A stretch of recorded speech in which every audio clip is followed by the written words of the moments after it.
मराठी शब्दगंध सादर करीत आहे सत्यशोधक कॉम्रेड अण्णा भाऊ साठे यांच्या झुंजार लेखणीतून साकार झालेली एक मराठी कथा. कथेचं शीर्षक आहे उपकाराची फेड. मित्र हो, उपकाराची फेड या कथेला सुरुवात करण्यापूर्वी आपण जर आपल्या मराठी शब्दगंध या यूट्यूब चॅनलला सबस्क्राईब केलेलं नसेल तर कृपया सबस्क्राईब करा, लाईक करा आणि कथा आवडल्यास शेअर करायला विसरू नका. चला तर ऐकूया कथा उपकाराची फेड. शिवारावर सकाळची कोवळी किरणं तळपत होती. वातावरणात आल्हाद भरला होता. उभ्या पिकांनी गजबजलेला शिवार धुंद झाला होता. कणसातील चीक पिऊन उंडारलेली रानपाखरं स्वच्छ आकाशात गिरक्या घेत होती. जागोजाग हिरव्यागार झाडांवर बसून ती किलबिलत होती, नाचत होती, गात होती. आणि गावाच्या मध्यभागी असलेला कळस ताल देत होता. माणसाच्या देहात एक आगळी गती भरली होती. त्याचं तन मन नि धन रानात होतं. म्हणून एकूण एक कष्टाळू माणूस रानात धावत होता नि निर्जन होत होता. सर्व काही शांत भासत होतं. महारवाड्या शेजारच्या चांभारवाड्यात सामसूम झाली होती. शंकर्या चांभाराच्या दारापुढच्या लिंबावर एक बगळा आपली मुंडी आपल्या बगलेत मारून एकाच पायावर उभा राहून पेंगत होता. आणि खाली सोप्यात शंकर हात घाईवर आला होता.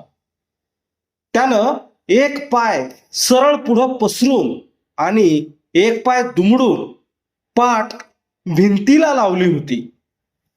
आणि तो मन्या पराठाचं खेटर सरळ करीत होता. आरी, टापी, आस्ती, इंगा ही त्याची हत्यारं त्याच्या आजूबाजूला पडली होती. एका परळात सळाचं भेंडोळं मुरत होतं.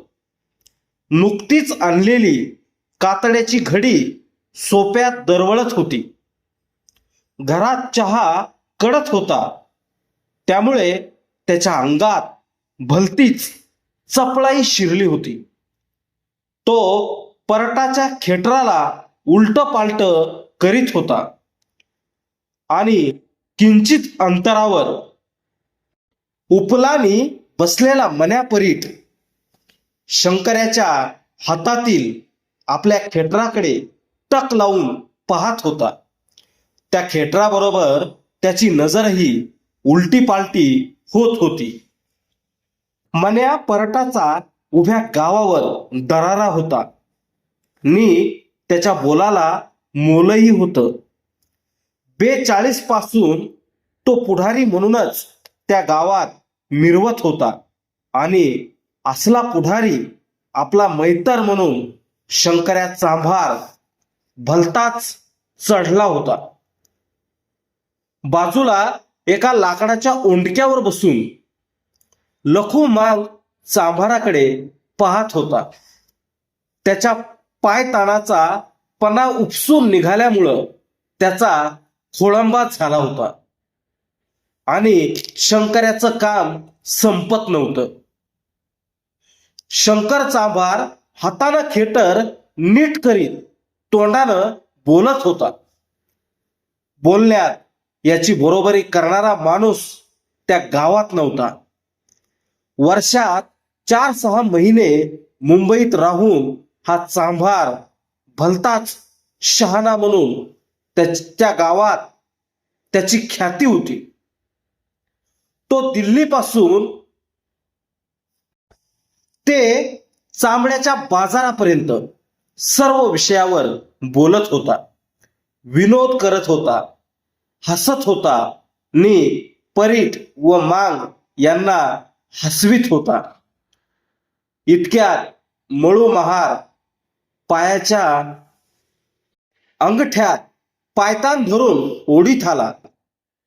त्याला पाहून शंकर्या म्हणाला, का घोडं मरगळीला आलं? हो, अंगठा तुटला का? असं म्हणून मळूने बैठक मारली.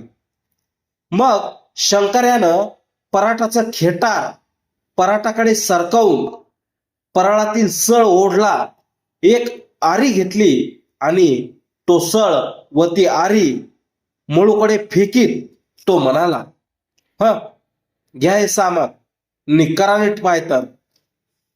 सळ आणि आरी घेऊन मळू आपलं पायतान सांधू लागला. तसा लखू मांग पुढं सरकत म्हणाला, मला बी द्या गा, पन्ना उपसलाय. वाईचं कडकाड. शंकर्या अंग मोडीत म्हणाला, माझ्यापाशी आरी हाय एक नि मागता दोघ, कशी बरं देऊ? पाळीपाळीनं घ्या, नाहीतर ममईच्या भांडणावानी इथंच भांडण लागायचं. असं म्हणून तो मोठ्यानं हसला. मांगा महारांच्या खेटराला हात लावू नये हा रिवाज शंकर्याही काटेकोरपणे पाळीत होता. मग तो कुठं आरी टोचावी, कसा सळ ओढावा हे मळूला दुरूनच सांगू लागला. मळू पुढं पाहत आपलं काम करीत होता. तो कोणाशीच बोलत नव्हता. परंतु शंकर्याला गप्प बसवलं नाही. त्यानं खाजून खरूज आणली.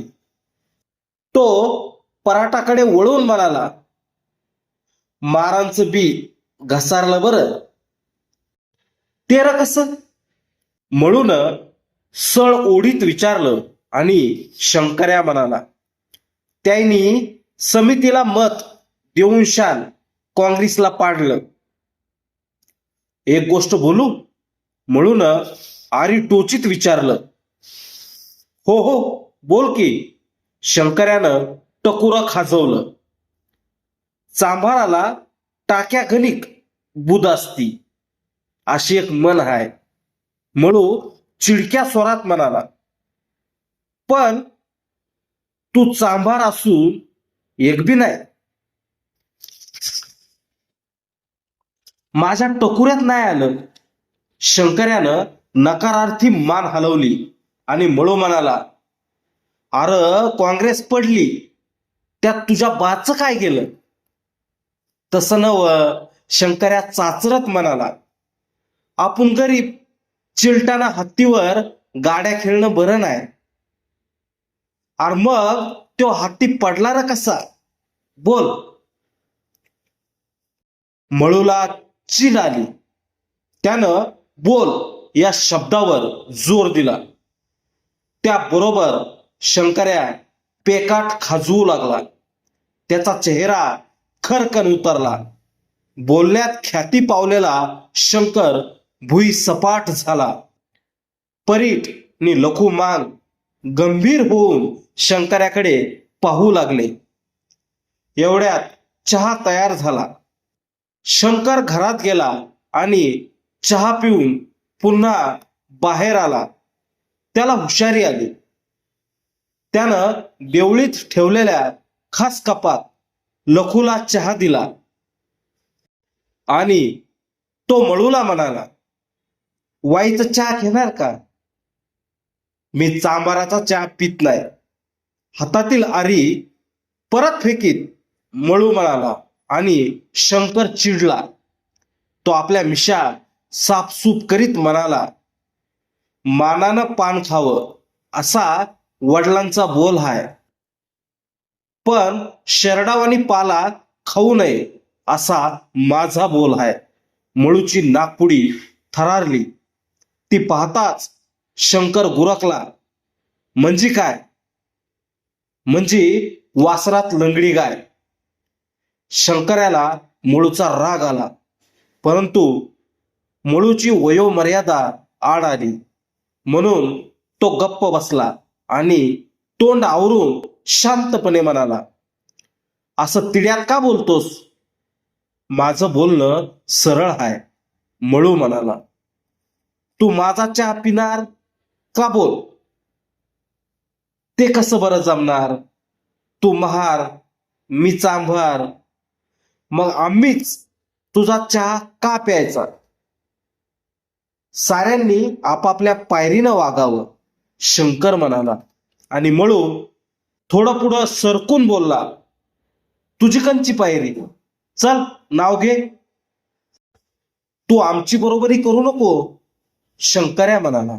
तुम्ही ढोरं ओढता, कातडी काढता आणि ती कातडी चिलबिलून तू संसार करतोस नि वर बेंबीला थुका लावून बामण. अरे मग आम्ही महाराजचं खावं का? शंकर्या रडकुंडीला आल्यासारखा मध्येच ओरडला, 18 पगड जात देवानं केली या आणि आम्ही तुम्हासनी सळ नि आरी देतो, त्योच उपकार माना, इसरू नका. नाही इसरत. मळू चटकन उठला नि म्हणाला, तुझा सळ नि आरीचा उपकार फेडूनच मी मरन. असं म्हणून तो वाटेला लागला. शंकर्या चांभार त्याच्या पाठमोऱ्या आकृतीकडे टक लावून पाहत राहिला. परीट नि लखुमांग यांनी चांभाराकडे पाहिले आणि चांभार लाजला, दुःखी झाला. तो परटाकडे वळून हळूच म्हणाला, महारानं माझा अपमान केला. मळू महार आणि शंकर चांभार या दोघांच्या आयुष्यात तो दिवस मोठा आणीबाणीचा ठरला. त्या दिवसापासून ते दोघे एकमेकांशी बोलत नव्हते, समोरासमोर कधी येत नव्हते, नि आले तरी दिशा बदलून चालत होते. त्यांच्या मनात शब्दांच्या जखमा चघळत होत्या. काट्यानं कुरूप व्हावं तसं दोघांच्या काळजात कुरूप केलं. सळ नि आरी देतो हे उपकार मान, हा शंकर्याचा बोल मळूच्या काळजात रुतून बसला होता. आणि कातडी चिलबिलून संसार करतोस नि वर बेंबीला थुका लावून बामण, ही मळू महाराजची डिरकी शंकर्याच्या वरमी लागली होती. ते सुगीचे दिवस गेले. पुन्हा साऱ्या जमिनी उघड्या होऊन ऊन खाक पडल्या. पुन्हा पावसाळा तोंडावर आला. नगारे वाजून वर्दी दिली नि मेघराजाची स्वारी भूतलाकडे निघाली. मृग नक्षत्र निघाले. काळ्या धरणीनं सुंदर हिरवी शाल पांघरली. तिच्या मस्तकी अनंत जातीची नि रंगाची रानफुलं डोलू लागली. एखाद्या लाजऱ्या बाईप्रमाणे ती भानावर आली. डोंगरांचे वैभव वाढले. माळावर रेशमासारखे करड झळझळू लागले आणि भुसकाटाप्रमाणे चिलट भिरभिरू लागली. सर्वत्र सुरवंट वळवळू लागले आणि मग हळूहळू त्या सुरवंटांची फुलपाखरं होऊन माळानं उडू लागली. सर्वत्र आनंद भरला. पण त्याच दरम्यान गावची गुरं चिपळू लागली आणि एकाएकी फरस सुजून ती बसू लागली. गावात जनावरांचा रोग शिरला नि हाहाकार उडाला. पहिल्या दणक्यात शंकर्याची म्हैस आजुरली नि दुसऱ्याच दिवशी तिनं डोळे वटारून जीव सोडला. आणि एकदम शंकर्याच्या डोळ्यापुढं मळू महार उभा राहिला. तो तसाच लगबगीनं महारवाड्यात गेला. मळू उन्हाला पाठ लावून बसला होता. त्याला शंकर्या म्हणाला, मळू नाना, माझी म्हैस मेली, चल. चल कुठं? मळू शांतपणे म्हणाला, मी येऊन काय तुझ्या म्हशीला परत जिद्दी करणार आहे? तसं नव, आता बघ, चल की चांभार चाचरला. त्या गेल्या म्हशीला बघून मला काय मिळणार? मळू महाराजच्या बोलण्याचा रोग कळताच शंकर्यानं परटाचं घर गाठलं आणि दोघांनी गाव उठवलं. मार चढलेले का? चला, मारासनी आता गाव दिसना. अरे चला की, मारुडा द्या फुकून. असे कैक दगड मारून मन्या परडानं गावाचं आग्यामोहळ उठवलं. परटाच्या पुठ्यातली पोरं दिसेल ते घेऊन महारवाड्याकडे धावत निघाली. गण्या गुरुवानं ते पाहिलं आणि त्याला चेव आला. त्यानं काखेतील शिंग तोंडाला लावून फुंकलं. त्याबरोबर एकूण एक माणूस बाहेर पडला आणि त्या लोंढ्यात मिसळून महारवाड्याकडे निघाला. सर्वांच्या शेवटी चावडीत खबर गेली आणि रंगू पाटील उपरनं झटकीत धावत निघाला. दंगल पार महारवाड्यात जवळ आली. ती आरडाओरडा ऐकून मळू थळात आला. तेव्हा हातात काठी घेऊन पंजे आखडून परीट कोकरासारखा उड्या घेत येताना दिसला. त्याच्या माग 100-200 पोरं पळत होती. त्यांना पाहून मळू आडवा उभा झाला आणि मोठ्यानं ओरडला, तिथंच थांबा, मोर येऊ नका. त्याबरोबर सर्वच आचकले.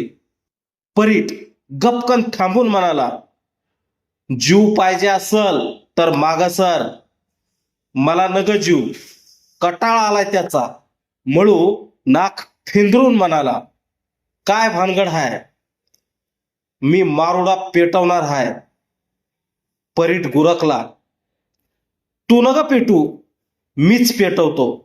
मळू ओरडला, पर काय झालंय ते आधी सांग. मळूच्या बोलण्यानं परीट पेचात आला. तो विचार करीपर्यंत सारा गाव थळीत येऊन दाखल झाला. काय प्रकार आहे जो तो समजून घेऊ लागला. अरे काय झालं असं जो तो खेकसू लागला. एवढ्यात परटाला माग सारून रंगू पाटील पुढं आला आणि म्हणाला, मळू, काय भानगड हाय, कळू दे की. भानगड काय नाही, मळू म्हणाला. परीट मारुडा जाळाय आलाय. काय रे म्हण्या, काय झालं? पाटलानं रोखून पाहत विचारलं आणि नाक फुगवून परीट म्हणाला, शंकर्याची मस मेलिया नि महार ती ओढीत नाही. ती असली महारच न गा आमासनी. अर कुणाची बी घर कुणी जाळाया, इथं काय मोगलाई हाय होय? पाटील बिथरून म्हणाला आणि फरकन गावात 2 तट पडले. पराठा विरुद्ध गाव आणि लोक यांचा कल फिरला. त्यामुळे परीटही पेटला आणि ओरडला, मला फासावर चढवा, मी माग हटणार नाही. अर तू 17 वखत फासावर जा. त्या शंकर्या चांभाराच्या मेलेल्या म्हशीपायी गाव ढाणकाला देऊ नग. पाटील पराठापेक्षा दुप्पट आवाज चढवून ओरडला आणि एकदम सारा गाव पराठावरच उलटला. त्याचबरोबर पराठाची माणसं एक एक नाहीशी झाली. गर्दीतून ती डोळा चुकून सरकली आणि मन्या एकटाच गावाबरोबर तंडू लागला. तो म्हणाला, मग गावची मेलेली ढोरं कोण वाटणार का? त्याची तुला का पंचायत? पाटील म्हणाला, तुझ्या गोठ्यात शेपूट नाही नि का वळवळ करतोस? इतक्यात शंकर्या गर्दीतून पुढं आला. त्यानं हात जोडून विचारलं, माझी म्हस मारवडीत का नाही ती? विचारा. पायतानाचा अंगठा तुटला की त्यासनी चांभार दिसतो, एरवी दिसत नाही.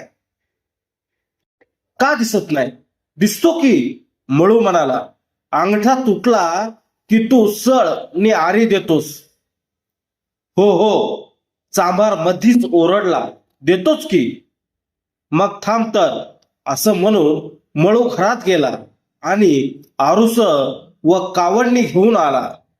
ती ढोरं ओढण्याची अवजार चांभारापुढे ठेवून पुन्हा म्हणाला, एकदा सळ आणि आरी देऊन तो माझ्यावर उपकार केलास. आता हे आरुस नि कावडणी देऊन मी त्या उपकाराची फेड करतोय. हे घेऊन जा निवड आपली मस. चांभार कावडण्याकडे डोळे फाडून पाहत म्हणाला, कावडणं नि आरुस नेऊन मी काय करू गा? त्यावर मळू म्हणाला, सळ नि आरी घेऊन म्या जसं केलं तसंच तू बी कर, जमल, जा. मळूचं ते बोलणं ऐकून सारा गाव हसला. मळूच्या मनातलं दुःख सर्वांना उमजलं आणि आपल्या काळजातील ती जखम मिळून आल्यासारखं मळूला वाटलं. मन्यापरीट खजील झाला.